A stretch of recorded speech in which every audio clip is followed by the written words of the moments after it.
Sveiki visi. Na kągi, turim iš tikrųjų pirmą naujienų laidą po įvykusių rinkimų.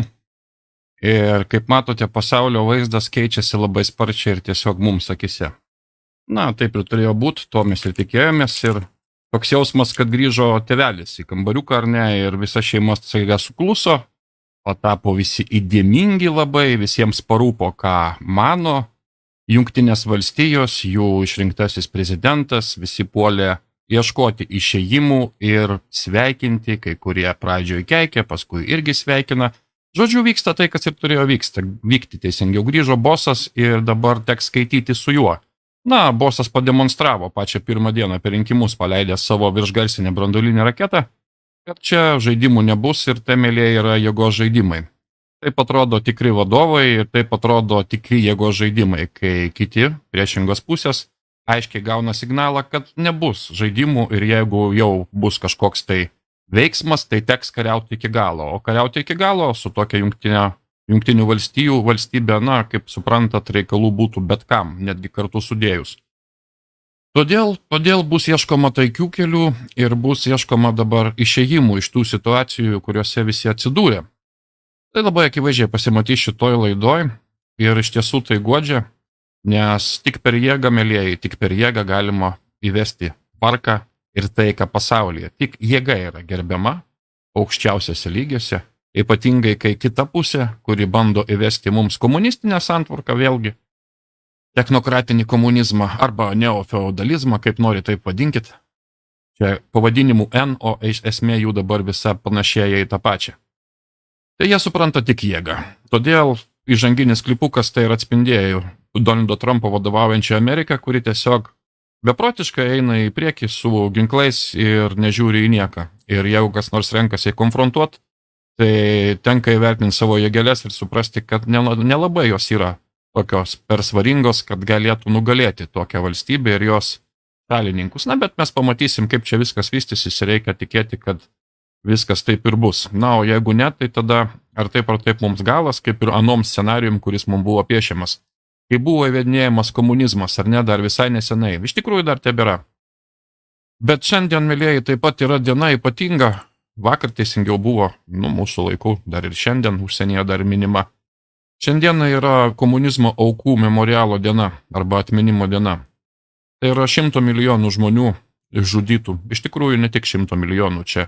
Jeigu išskaičiuoti visus abortus ir visą kitą, kas buvo atvesta, reiškia, per šitą sistemą, per šitos sistemos teisingiau aršius šalininkus ar šalininkės, dabartinius, reiškia, visus gatvėse klykiančius ir panašiai liberastinius personažus, kurie taip pat yra šitos prūsiškos ideologijos ir jos tęstinumo labai aršų šalininkai, tai būtų arčiau milijardų aukų. Na, bet ši laida ne apie tai. Iš tiesų reikia tikėtis, kad ši sistema negrįš ir kad pagaliau dabartinė santvarka, dabartinė naujoji pasaulio tvarka pakeis šitą pasaulio tvarką, kuri dar visai nesenai atrodo neišvengiama.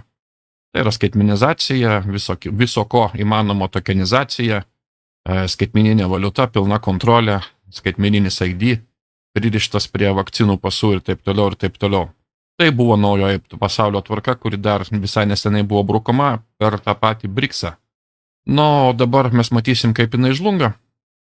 Ir viskas prasidėjo būtent nuo šių rinkimų Jungtinėse valstybėse teisingiau, kai buvo išrinktas naujasis prezidentas, kurio komanda neša visiškai kitokią žinutę, negu kad mes matėme iki šiol. Na, bet viską iš eilės. Bus tikrai plačiai. Taigi oficialu, rinkimai pasibaigė, šiek tiek ekonominių tiesa naujienų. Rinkimai pasibaigė ir mes pamatėme masyvius judesius akcijų biržose, kai buvo pridėti trilijonai rinkos vertės.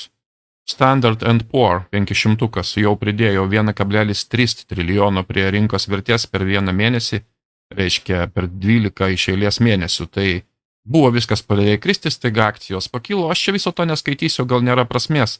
Bet esmė tai, kad rinkos labai gerai sureagavo į Trumpo išrinkimą ir akcijos taiga pakilo, prasidėjo euforija ir atrodo, kad čia ryta ekonomika atsigaus ir čia viskas gerai, žodžiu. Tai, mėlyje, aš sakiau praeitoj laidoj, kad ši euforija yra laikina, jinai išvės ir mes grįšim prie realybės teisingiau.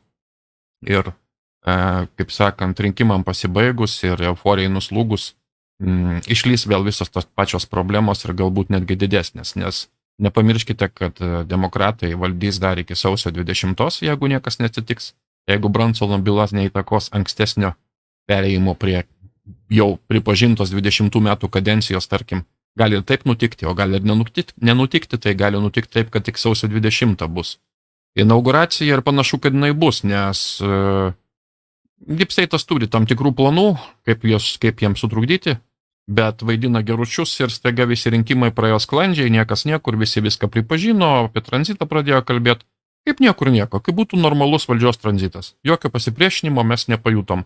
Pradžioj pajutom, buvo matomos akivaizdžios klastokitės, bet staiga buvo duotas signalas iš aukščiau ir jos tiesiog pasibaigė, rinkimai įvyko labai, sakyčiau, netgi sklandžiai. Visi tikėjosi, kad bus sudėtingiau. Na, bet apie tai irgi iš eilės.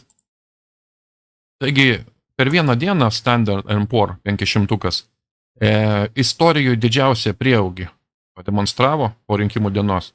Indeksas pašoko 2,5%, pridedant 1,2 trilijono prie rinkos vertės ir visų laikų aukštumose užsidarė tą dieną. Taigi, tiesiog toks jausmas, kad viskas tvarkoja, krizės nėra, ar ne? Bet iš tikrųjų vaizdas yra visiškai kitoks. Ekonomika yra mirusi, galima sakyti, ir štai nacionalinė skola auga, ženkliai daugiau, tai vos ne perpus daugiau, negu kad BVP arba bendrasis vidaus produktas.